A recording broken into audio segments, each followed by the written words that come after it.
Imagine this classic American dream. You buy a used nostalgic arcade cabinet for $1,500. You find a quiet commercial corner, plug it into a standard wall outlet, and watch the cash roll in automatically. It sounds like the ultimate passive income side hustle. Low entry cost, zero inventory, and pure digital profits. Except, here is the brutal mathematical trap waiting for you on Main Street. That $1,500 box of electronics doesn't just sit there, it occupies physical space.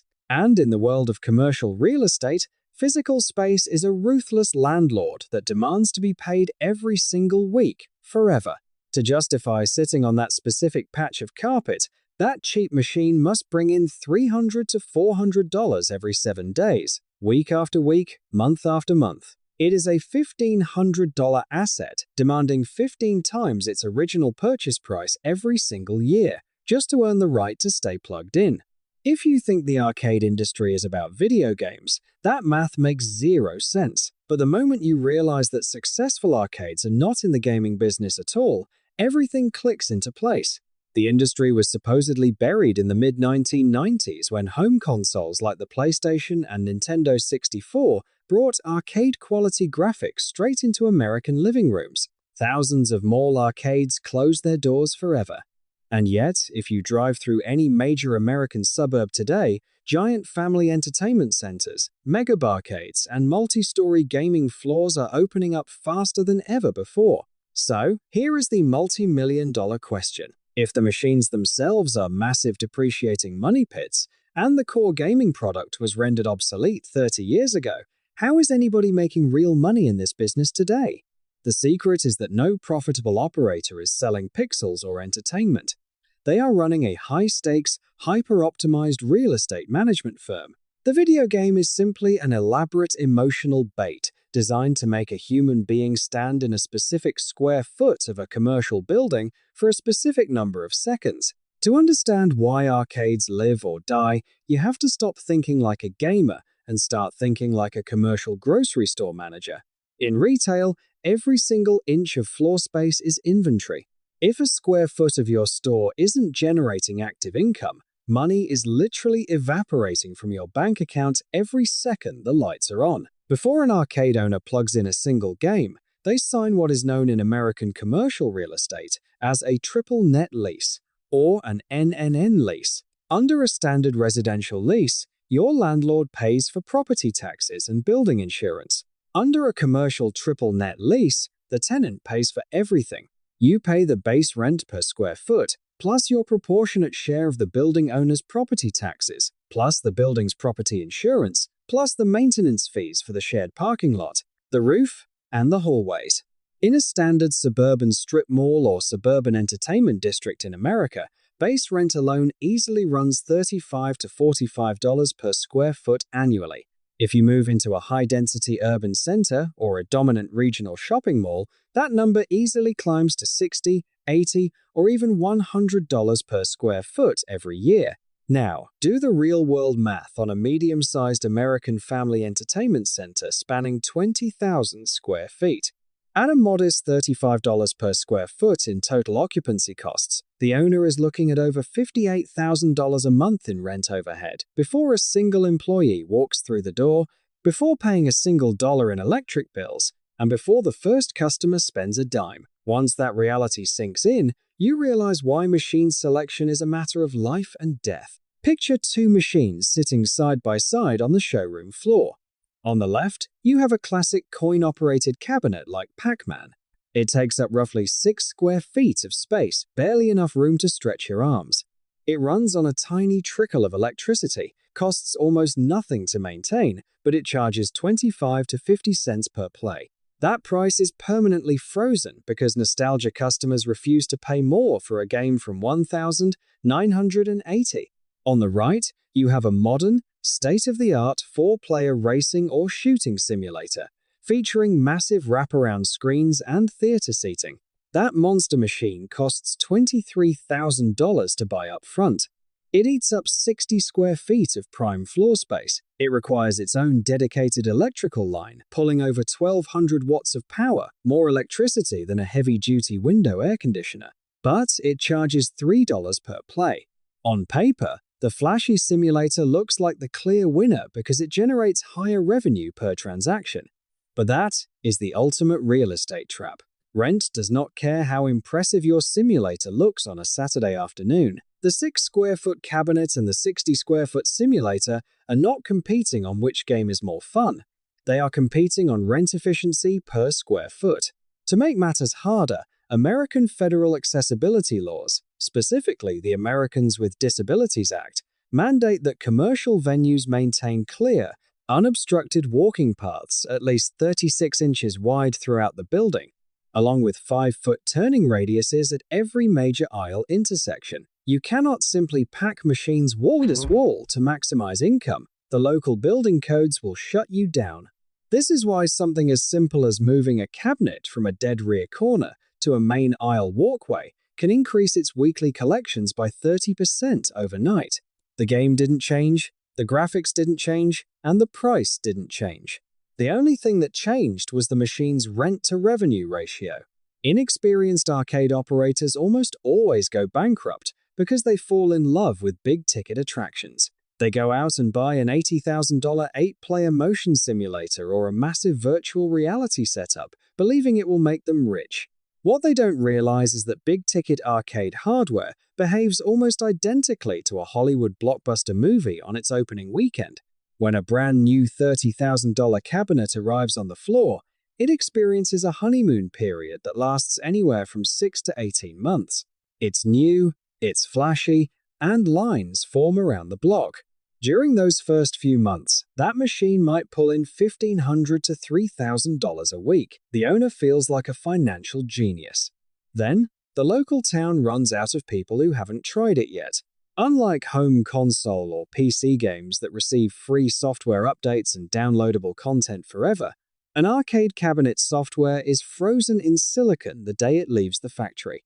By month 24, weekly collections on that $30,000 attraction collapse by 60 to 80%, settling into a quiet $400 a week. That is the exact same weekly income being generated by the cheap, antique Pac-Man cabinet sitting in the corner, except the deluxe simulator cost 20 times as much to purchase. And here is the cruelest part of the financial trap. The exact moment revenue collapses is also the exact moment the machine starts breaking down. Complex hydraulic motion seals wear out. Force feedback steering motors burn up. Specialized graphics cards that are no longer manufactured blow out. Maintenance costs spike upward at the precise moment income plummets downward. If you run the full 5-year life cycle math on a $30,000 cabinet that gets 40,000 total plays, and you add $5,000 in expected component repairs, your capital cost, just to break even on the physical hardware, is roughly 88 cents per play. Subtract tax, power, and operational overhead, and that flashy attraction becomes a glowing hole in your monthly budget. So, what machines are actually keeping the doors open and paying the mortgage? The unglamorous, unflashy workers that nobody brags about on social media, claw machines and quick-play redemption games. Pound for pound, a commercial claw machine is one of the most ruthless money-printing devices in the modern retail landscape. A standard commercial claw cabinet takes up a tiny 4 to 9 square feet of space and costs between $3,500 and $7,000 to buy a rounding error compared to a simulator. Yet, it operates on gross profit margins between 48 and 66% higher than almost anything else on the floor. Here is how the economics work behind the glass. Operators buy generic plush toys, licensed keychains, and novelty items in bulk from wholesale distributors for roughly 75 cents to $1.50 each. But to a customer standing in front of the brightly lit glass cabinet, that plush toy appears to have a perceived value of $5 to $10. Furthermore, modern claw machines are no longer purely mechanical games of skill. They are controlled by digital microprocessors that allow the owner to program an exact mathematical payout rate. If the operator wants a guaranteed payout rate of 1 win for every 5 plays, and the plush toy costs $1.50, the owner simply programs the machine's motherboard. The claw will deliver a full, guaranteed grip strength once every $7.50 spent in credits, and it will intentionally apply a weakened, slip grip strength on every other attempt.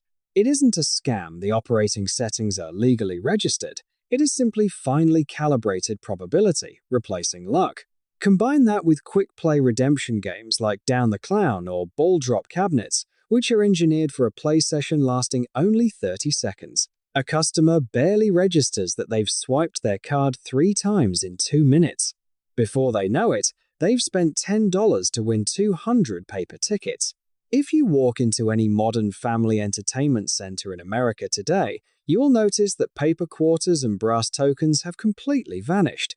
They have been replaced by magnetic tap cards and RFID wristbands, powered by enterprise payment backbones like Embed, Intercard, and Semnox. Arcades did not invest tens of thousands of dollars installing digital card readers just to make life convenient for customers. They did it because digital payment systems trigger a psychological phenomenon known as payment dissociation. When a human being holds a physical dollar bill or a heavy brass coin, spending it triggers a mild pain response in the brain.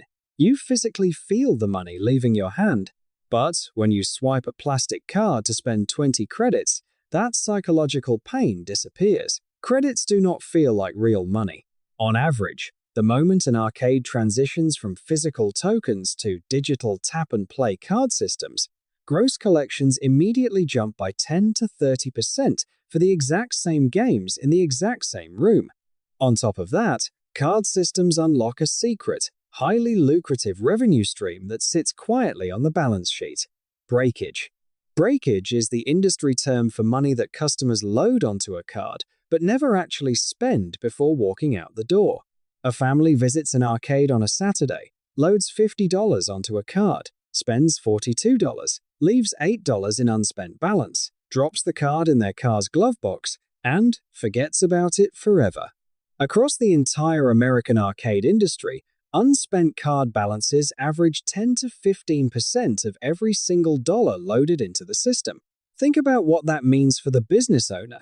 That unspent balance is pure, 100% profit collected up front, requiring zero maintenance, zero electricity, and zero prize liability. It is literally free money generated by human oversight. When money is spent on redemption games, the operator enters a complex financial balancing act regarding prize liability. Every ticket printed or digitally logged carries a real wholesale cost.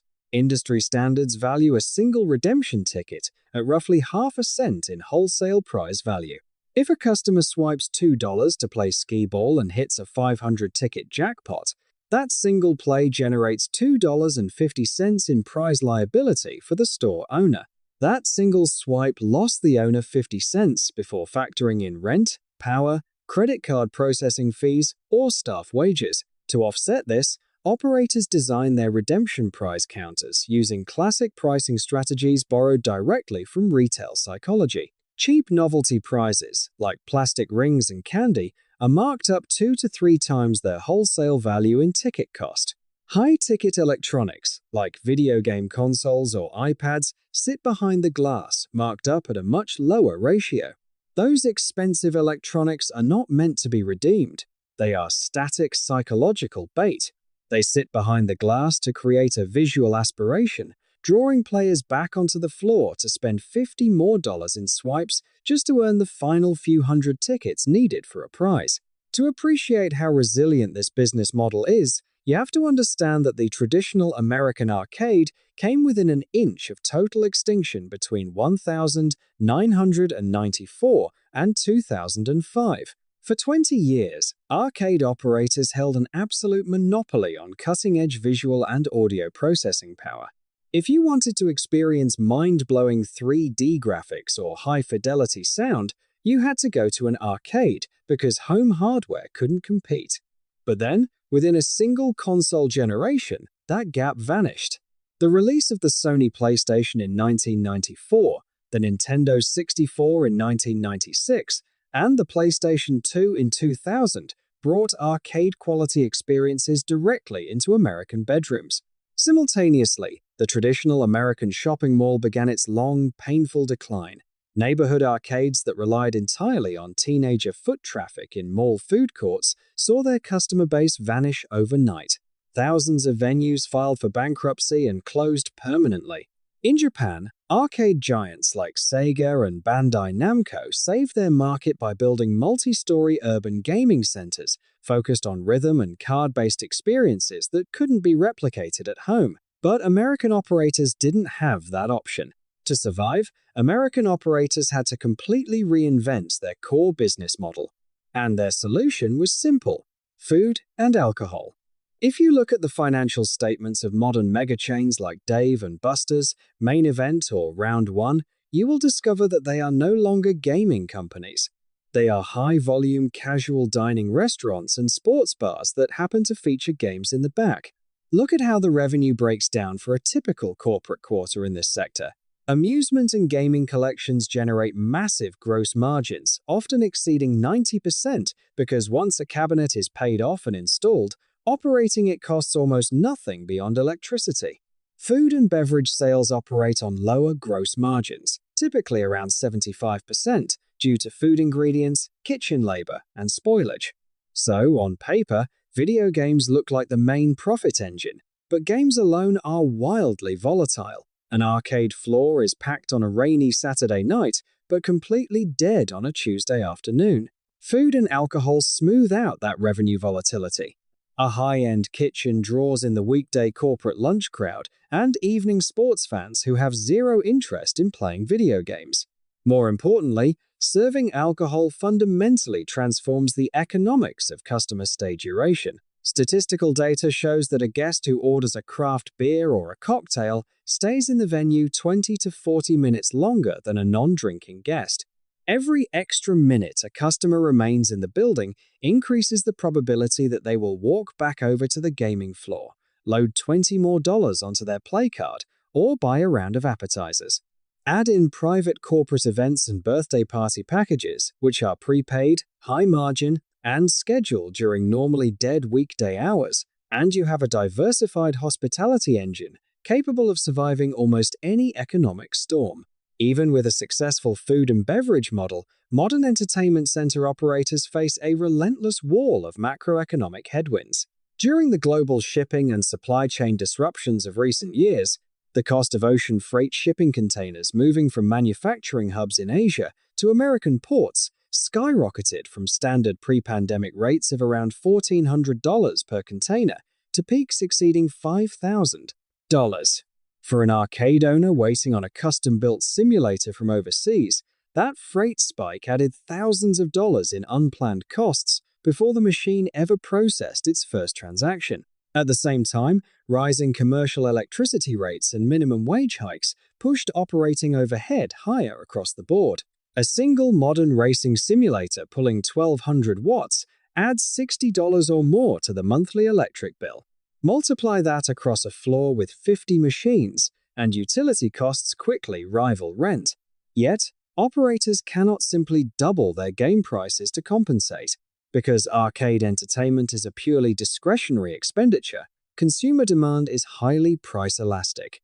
Economic data reveals that doubling the price of a swipe from $1 to $2 typically results in a 60% drop in total play volume. The operator ends up collecting less total revenue, not more. This widening cost gap gives massive national corporate chains an insurmountable advantage over independent local operators.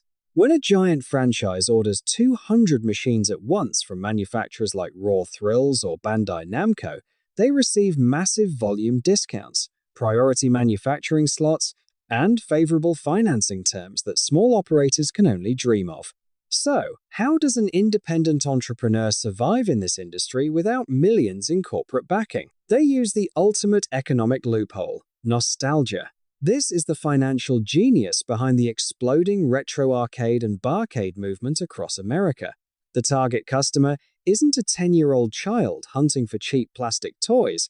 The target customer is a 35 to 50-year-old adult at the peak of their earning capacity, eager to relive their childhood memories. Retro barcades throw out the redemption counter, throw out the plastic tickets, and throw out the card readers.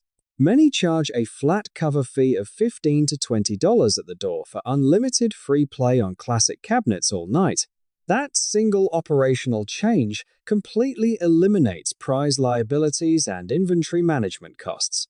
The real profit engine in a retro barcade is the bar itself. Draft, craft, beer, and cocktails routinely deliver gross profit margins between 75 and 80%. The vintage arcade machines are effectively photogenic, low-cost decorations that keep adult customers inside the building, ordering a second and third round of drinks. In the final analysis, the 40-year survival of the arcade industry reveals a profound truth about modern finance.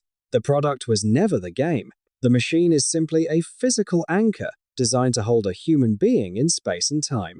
Operators who treat physical space as high-yield inventory are the ones expanding across America today. And those who forget that truth are left discovering that the most expensive machine on their floor is the one eating their bank account. If you want to master the hidden economics behind the businesses shaping Main Street and Wall Street, make sure to hit that subscribe button, turn on notifications, and leave your thoughts in the comments below. This is the World Money Desk. Stay sharp, stay authentic, and we'll see you in the next deep dive.